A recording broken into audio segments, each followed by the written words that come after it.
ಈ ಗ್ಲೌಸಸ್ ಎಲ್ಲ ಹಾಕೊಂಡಿದ್ರೆ ಏನಾದ್ರೂ ಪಂಚಿಂಗ್ ಬ್ಯಾಂಗ್ ಎಲ್ಲ ಇದೆ? ಸ್ವಲ್ಪ ಬಾಡಿನ ಫಿಟ್ ಇಟ್ಕೊಬೇಕು. The healthy mind and healthy body is are really ಅದು ತುಂಬ ನಮ್ಮ ಆಸ್ತಿ ಅಂತ ಹೇಳ್ಬೋದು. ಹಂಗಾಗಿ ಅವುಗಳನ್ನ ಬಳಸ್ತೀನಿ. Nothing else madam. ಇಲ್ಲಿ ನೋಡಿದ್ರೆ ಸರ್ ಎಷ್ಟು ಸನ್ಮಾನಗಳಿಗೆ ಹೋಗಿದ್ದೀರಾ ಸರ್, ಎಲ್ಲ ಬಿಗ್ ಬಾಸ್ ಆದ್ಮೇಲೆನಾ ಅದಕ್ಕೂ ಮುಂಚಿಂದ? ಸನ್ಮಾನ ಮಾಡೋ ಅಂಥ ಕೆಲಸ ನಾನು ಏನೂ ಮಾಡಿಲ್ಲ.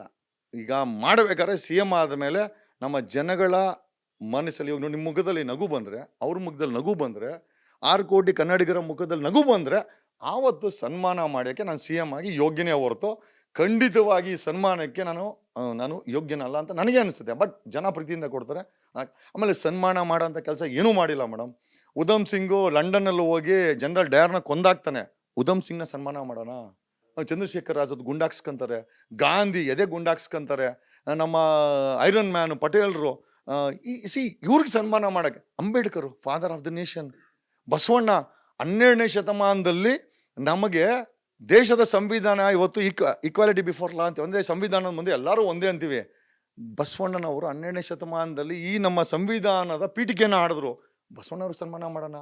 ಗಂಡನಿಗೆ ಊಟ ಇಟ್ಬಿಟ್ಟು ಎದುರಾಳಿಗಳು ಅಟ್ಯಾಕ್ ಮಾಡಿದಾಗ ಒನಕೆ ಓಬವ್ವನ ಸನ್ಮಾನ ಮಾಡಬೇಕು. ಅವರ ವಿಚಾರಗಳನ್ನು ನಾವು ಅಳಿಸ್ಕೊಬೇಕಾಗಿದೆ. ಮಕ್ಕಳಿಲ್ಲ ಅಂದರೂ ಕೂಡ ಬೇರೆ ಮಗುನ ದತ್ತು ತಗೊಂಡು ಬ್ರಿಟಿಷ್ ವಿರುದ್ಧ ಹೋರಾಟ ಮಾಡಿದಂಥ ಕಿತ್ತೂರಾಣಿ ಚೆನ್ನಮ್ಮನ ಸನ್ಮಾನ ಮಾಡಬೇಕು. ನಾವು ಸಂಗೊಳ್ಳಿ ರಾಯಣ್ಣನ ಮಾಡಬೇಕು. ಒಡೆಯಾರು ಬೆಂಗಳೂರಲ್ಲಿ ನೀರು ಕುಡಿತಾ ಇದ್ದೀವಿ ಅಂತಂದರೆ ಎಲ್ಲ ಒಡವೆಗಳನ್ನ ತಗೊಂಡಾಗ ಅಡಮಾನ ಇಟ್ಟು ಡ್ಯಾಮ್ ಕಟ್ಟದ ಒಡೆಯಾರ್ಗೆ ನಾವು ಸನ್ಮಾನ ಮಾಡಬೇಕು. ಅವರ ವಿಚಾರಗಳನ್ನ ತಗೊಳ್ಬೇಕಾಗಿದೆ. ಕುವೆಂಪು ಅವರು ಏನು ಹೇಳಿದ್ರು? ಸರ್ವ ಜನಾಂಗದ ಶಾಂತಿ ತೋಟ, ಕುವೆಂಪು ಅವ್ರು ಮಾಡಬೇಕು. ಮೇಡಮ್ ನಾವೆಲ್ಲ ಆ ಲೆವೆಲ್ಗೆ ಇನ್ನೂ ಬೆಳೆದಿಲ್ಲ. ಅವರ ಆಸೆಗಳನ್ನ ಇಟ್ಕೊಂಡು ಆ ಲೆವೆಲಲ್ಲಿ ಹೋಗ್ತಾ ಇದ್ದೀವಿ. ನೋಡೋಣ ಮೇಡಮ್ ಏನಾಗುತ್ತೆ ಅಂತ. ಬಟ್ ಡೆಫಿನೆಟ್ಲಿ ಏನಲ್ಲ ಹಂಗಾದ್ರೆ ಈಗ 16ನೇ president, American president, 16th president of America Abraham Lincoln, ಚಪ್ಪಲಿ ಹೊಲಿತಾ ಇದ್ದಂಥ ಅಬ್ರಹಾಂ ಲಿಂಕನು ಆ ದೇಶದ ಪ್ರೆಸಿಡೆಂಟ್ ಆಗ್ತಾರೆ. ಸನ್ಮಾನ ಅವ್ರಿಗೆ ಮಾಡಬೇಕಾಗಿದೆ. ಅವ್ರ ಆಸೆಗಳನ್ನು ಇವತ್ತು ನಮ್ಮ ದೇಶದಲ್ಲಿ ಎಷ್ಟೋ ಜನ ಚಪ್ಪಲಿ ಹೊಲಿತಾ ಇದ್ದಾರೆ. ಅವ್ರ ಕಾಲಲ್ಲೇ ಚಪ್ಪಲಿ ಇಲ್ಲ, ಬಟ್ ಚಪ್ಪಲಿ ಹೊಲಿತಾ ಇದ್ದಾರೆ. ನಮ್ಮ ದೇಶದಲ್ಲಿ ಟೀಮ್ ಆರೋನು ಪ್ರೈಮ್ ಮಿನಿಸ್ಟರ್ ಆಗಿದ್ದಲ್ಲ ಮೇಡಮ್. ನಿಜವಾಗ್ಲೂ ಅವರಾದಾಗ ಅಂಥವ್ರನ್ನ ಬೆಳೆಸಿ ಆ ಜಾಗಕ್ಕೆ ತೊಗೊಂಡೋದಾಗ ಅವ್ರಿಗೆ ಸನ್ಮಾನ ಬರ್ತದೆ. ಸೊ ಹಂಗಾಗಿ ಚಿ ಗೆವಾರಾ ಆಗಿರ್ಬೋದು, ಸದಾ ಐ ಥಿಂಕ್ ಕ್ಯೂಬಾ ದೇಶವನ್ನು ಅಮೆರಿಕದ ವಿರುದ್ಧ ಎತ್ತಿ ನಿಂತ್ಕೊಂಡ್ರೆ ಚಿ ಗೆವಾರೋ, ನೆಲ್ಸನ್ ಮಂಡೇಲ 28 ವರ್ಷ ಜೈಲಲ್ಲಿ ಇದ್ದರು, ಸಾಯೋವರೆಗೂ ಪ್ರೆಸಿಡೆಂಟ್ ಆಗಿದ್ರು. Madam this are the leaders. ಅವ್ರಿಗೆ ಈ ಸನ್ಮಾನ ಮೇಡಮ್. ನಮ್ಮಂಥವ್ರಿಗಂತೂ ಅಲ್ಲ. ನಾವಿನ್ನೂ ದಾರಿಯಲ್ಲಿ ಹೋಗ್ತಾ ಇದ್ದೀವಿ. ಆ ಸಮಯ ಬಂದಾಗ ಖಂಡಿತವಾಗಿ ನಾನು ಯೋಗ್ಯನಾದಾಗ ನಾನೇ ಹೇಳ್ತೀನಿ. ಬಟ್ ಸ್ಟಿಲ್ ನಾವು ಆ ದಾರಿಯಲ್ಲಿದ್ದೀವಿ. ಡೆಫಿನೆಟಾಗಿ ಇಷ್ಟ ಆಗುತ್ತೆ ಮೇಡಮ್. ಬಟ್ ಆದರೂ ಜನ ಪ್ರೀತಿಯಿಂದ ಕೊಟ್ಟಿದ್ದಾರೆ, ನಿರಾಕರಿಸೋದಕ್ಕೂ ಆಗೋದಿಲ್ಲ ಸರ್. ಹಾಗೆ ನಿಮ್ಮ ಇಲ್ಲ ಮೇಡಮ್, ಇದು ಹೈಕೋರ್ಟಲ್ಲಿ ಸುಪ್ರೀಂ ಕೋರ್ಟಲ್ಲಿ ನಾವು ಆರ್ಗ್ಯುಮೆಂಟ್ ಮಾಡ್ಬೇಕಾದ್ರೆ ಗೌನ್ ಹಾಕೊಳ್ಳೇಬೇಕು. ಸೊ ಅದು ನಮ್ಮ ಪ್ರೀತಿಯಾಗಿ ಸಂಪಾದನೆ ಮಾಡಿದ್ದು. ಯಾಕಂದರೆ ಲಾ ಡಿಗ್ರಿ ಸಂಪಾದನೆ ಮಾಡಿದಾಗ ಲೈಸೆನ್ಸ್ ಕೊಟ್ಟ ಮೇಲೆ ಇದು ಗೌನ್ ಹಾಕೊಳ್ಳೇಬೇಕಾಗತ್ತೆ.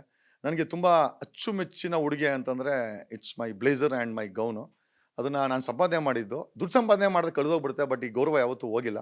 ಆಮೇಲೆ ಇವತ್ತು ನನ್ನ ಐಡೆಂಟಿಫಿಕೇಷನ್ನೇ ವಕೀಲ ಅಂತ. ಅಡ್ವೊಕೇಟ್ ಹೇಳೋದು ಯಾರು ಅಡ್ವೊಕೇಟ್ ಅಲ್ಲ ಅಂದರೆ, ಬಟ್ ವಕೀಲ್ ಸಾಬ್ ಅನ್ನೋದು ಜನ ಕೊಟ್ಟಿರೋದು. ಸೊ ಹಂಗಾಗಿ ಆ ವಕೀಲ್ ಸಾಬ್ ಕೊಟ್ಟಿರೋ ಅಂಥ ಉಡುಗೆ ಇದೆಯಲ್ಲ, ಅದು ನನಗೆ ನಿಜವಾಗ್ಲೂ ಚಿನ್ನದ ಉಡುಗೆ ಮೇಡಮ್. ಅದು ಹಾಗಾಗಿ ಯೂಸ್ ಮಾಡ್ತೀನಿ. ಇದು ದುಡ್ಡು ಎಣಿಸೋ ಮಿಷಿನ್ಗಳು ಮರ್ತೋಗ್ಬಿಟ್ರಿ, ನಾನೇ ತೋರಿಸ್ತಾ ಇದ್ದೀನಿ. ಹಂಗಾದ್ರೆ ನಾವು ಸರ್ ನಾನೇ ತೋರಿಸ್ತಾ ಇದ್ದೀನಿ. ನಾನು ಅದು ಆ ಕಡೆ ಏನೋ ಈ ಎಕ್ವಿಪ್ಮೆಂಟ್ಸ್ನೇ ಇಟ್ಟಿದ್ದೀರೇನೋ ಅಂದ್ಕೊಂಡೆ. ಈಗ ತುಂಬಾ ಡೀಪ್ ಆಗಿ ನೋಡ್ತಾ ಇದ್ರೆ ಗೊತ್ತಾಗ್ತಾ ಇದೆ. ಅಂದ್ರೆ ಎಷ್ಟು ದುಡ್ಡು ಇಟ್ಟಿದ್ದೀರಾ ಸರ್ ಮನೇಲಿ? ಎಣಿಸೋ ಮಿಷನ್ ಯಾರೋ ನಿಮ್ಮಂತವ್ರು ಕೊಟ್ರೆ ಒಂದು 5 ಲಕ್ಷ ಎಣಿಸ್ಬೇಕಲ್ಲ, ಅದನ್ನ ಸಮಯ ಇಲ್ಲ ಅದಕ್ಕೆ. ಅಂದ್ರೆ ಲಕ್ಷಗಳು ಎಣ್ಸಕ್ಕ, ಕೋಟಿಗಳು ಎಣ್ಸಕ್ಕ ಅಂತ ಸರ್. Mission ಎಣಿಸುತ್ತೆ madam. ಅದಕ್ಕೋಸ್ಕರ ಒಂದಲ್ಲ 2 ಇಟ್ಟಿದ್ದೀರಾ? ಹೌದೌದು ಮೇಡಮ್. ಬೇಕಲ್ಲ ಮೇಡಮ್. CM ಕ್ಯಾಂಡಿಡೇಟ್ ಅಂದರೆ ನಮ್ಮ ಕೋಟಿ ಅಂತ ದುಡ್ಡು ಸಂಪಾದನೆ ಮಾಡಬೇಕಾಗತ್ತೆ. ಇನ್ಕಮ್ ಟ್ಯಾಕ್ಸ್ ಕಟ್ಟಬೇಕಾಗತ್ತೆ. ನಿಮಗೆಲ್ಲ ಖರ್ಚು ಮಾಡಬೇಕಾಗತ್ತೆ. ಆಗೋಸ್ಕರ ಅಂದ್ರೆ ಸರ್ ಕೋಟಿಗಳು ಮನೇಲಿ ಇಟ್ಟಿದ್ದಾರೆ ಅನ್ನೋದಕ್ಕೆ ಇದೇ ಸಾಕ್ಷಿ. ಚಕ್ಕಲ್ಲಿ ಏನಾದ್ರು ಇಟ್ಟಿದಾರ?